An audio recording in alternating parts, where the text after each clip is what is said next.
বিক্রমগড়। যেমন বিরাট রাজবাড়ি তেমনি বড় রাজার মন। রাজার হাতিশালে হাতি, ঘোড়াশালে ঘোড়া, পাইক বরকন্দাজ, দাস দাসী চাকর চাকরানিতে রাজবাড়ি সবসময় গম গম করে। রাজা রানীর মনেও ভারী সুখ। রাজ্যের কোনো জায়গাতেই কোনো অভাব অনটন নেই। রাজার একমাত্র পুত্র নীলকুমার। রাজপুত্র খুব রূপবান। রাজপুত্র ঘোড়ায় চড়া, অস্ত্র চালানো, বিদ্যাচর্চায় খুব পারদর্শী। রাজবাড়ির বিরাট বাগান। বাগানের একদিকে পুকুর। সন্ধেবেলা তার জলে চাঁদের আলো ঝলমল করে। রাজপুত্র সেই বাগানে এসে মাঝে মাঝেই বসে। ওহ, কি সুন্দর চাঁদের আলো, কি সুন্দর বাতাস। প্রাণটা যেন জুড়িয়ে যাচ্ছে। মনে হয় কোথাও হারিয়ে যাই, অনেক অনেক দূরে। ওই আকাশের গায়ে ভেসে যেতে ইচ্ছে করে। কুমার, একা একাই সন্ধেবেলা পুকুর ঘাটে বসে আছো? তুমি কে? কিভাবে এলে এখানে? সবসময় প্রহরীরা পাহারা দিচ্ছে, তোমাকে ওরা ঢুকতে দিল? দেবে না কেন? ওরা আমাকে দেখতেই পারেনি। তাহলে কিভাবে এলে? কেন? ওই আকাশের ওপার থেকে ডানা মেলে উঠতে উঠতে তোমার কাছে এলাম। ডানা মেলে? হ্যাঁ, এই যে আমার ডানা। তুমি কি তাহলে পরীর মেয়ে? তোমাদের কথা অনেক শুনেছি, কোনোদিন এইভাবে নিজের চোখে দেখব ভাবিনি। আমি আমি স্বপ্ন দেখছি না তো? না গো রাজপুত্র, না, আমি সত্যিই তোমার কাছে এসেছি, সেই পুরীর রাজ্য থেকে। আমার ডানা মেলে এদিক সেদিক ঘুরে বেড়াতে খুব ভালো লাগে। তারপর আজ এই ভরা জোছনায় নিজেকে আটকে রাখতে পারলাম না, বেরিয়ে পড়লাম। তুমি এদেশ ওদেশ মনের আনন্দে ঘুরে বেড়াও, তোমার কেউ আটকায় না? হ্যাঁ, বেড়াই তো। আমাদের রাজ্যে সবাই স্বাধীন, আমরা মনের আনন্দে ঘুরে বেড়াই। কি ভালো! আমি আমার রাজ্যের মধ্যেই ঘোড়া ছুটিয়ে ঘুরে বেড়াই, কিন্তু তোমার মতো দূরে, বহু দূরে যেতে পারি না। আমার পাহাড়, সমুদ্র, কত কি দেখার ইচ্ছে। তোমার কি আমার মতো বেরিয়ে পড়তে ইচ্ছে করে? খুব ইচ্ছে করে, কিন্তু কিভাবে? তোমার মতো আমার তো আর ডানা নেই যে ভেসে ভেসে ঘুরবো। তুমি যদি চাও আমি নিয়ে যেতে পারি, কিন্তু তোমার মনটাই যাবে আমার সাথে, শরীরটা না। শরীর নয়? শরীর ছাড়া আমি যাব কিভাবে? আমি কি মরে যাব? ছি ছি, তা কেন? তোমরা স্বপ্ন দেখো না?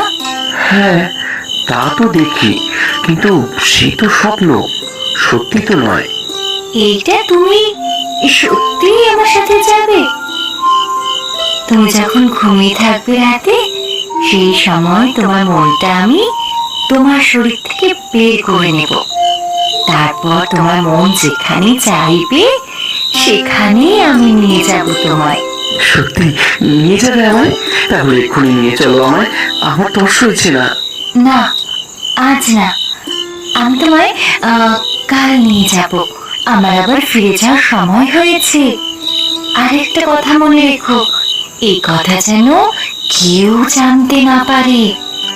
জানতে পারলে আমি আর তোমাকে কোথাও নিয়ে যাব না।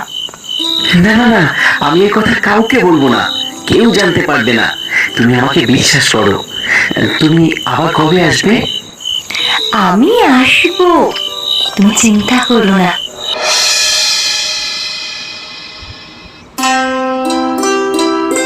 মন্ত্রী, আগে বলুন মহারাজ। রাজ্যে কোনো সমস্যা নেই তো? প্রজারা সবাই কুশলে আছে? আগে মহারাজ, সবাই ভালো, কোনো অসুবিধা নেই।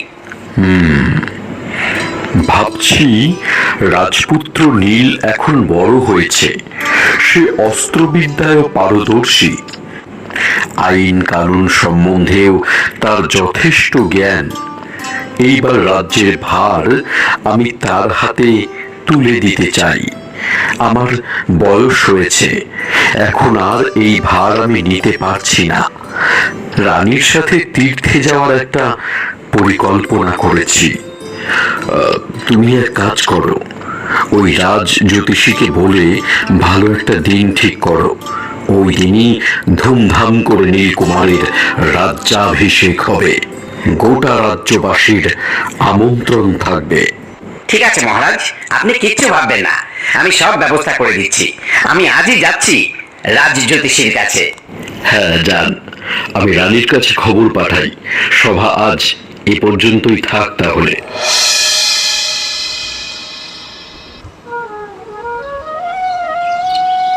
বাহ, খুব ভালো খবর। আমিও ভাবছিলাম নীল আমাদের বেশ বড় হয়েছে, তার হাতে রাজ্যভার তুলে দেওয়ার এটাই উপযুক্ত সময়। আমি আরো ভাবছিলাম যদি তাকে বিবাহ দেওয়া যায় তাহলে আমরা নিশ্চিন্তে তীর্থে যেতে পারি। কেমন হয় বলুন? বেশ তো, তোমার যা ইচ্ছে রানী, আমার এতে অমত নেই। তাহলে আপনি নানা রাজ্যে খবর পাঠান, দেরি করা ঠিক হবে না। আমার নীলকুমারের জন্য উপযুক্ত রাজকুমারী চাই। রূপে গুণে সে নীলকুমারের উপযুক্ত হবে। আপনি কালই চারিদিকে খবর পাঠান। আমার একমাত্র ছেলে, তার বিবাহে আমি কোনো রকম ত্রুটি রাখবো না। তুমি মা, ছেলের বিবাহের জন্য তোমার তো চিন্তা হবেই।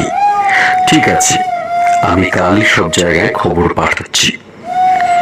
কিন্তু রাজকুমারের মতামতটাও তো প্রয়োজন, তার সাথে একটু কথা বল রানী। ও নিয়ে আপনি কিছু ভাববেন না, আমি ওর সাথে কথা বলে নেব।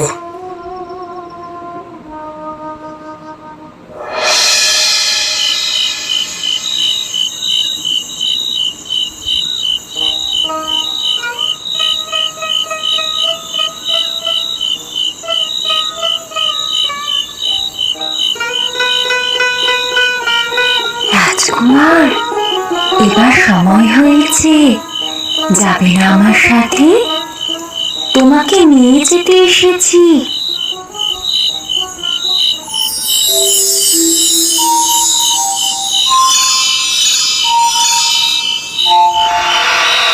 এই তো তোমার মনটাকে আমি আমার সাথে আমার হাতের মধ্যে নিয়েছি।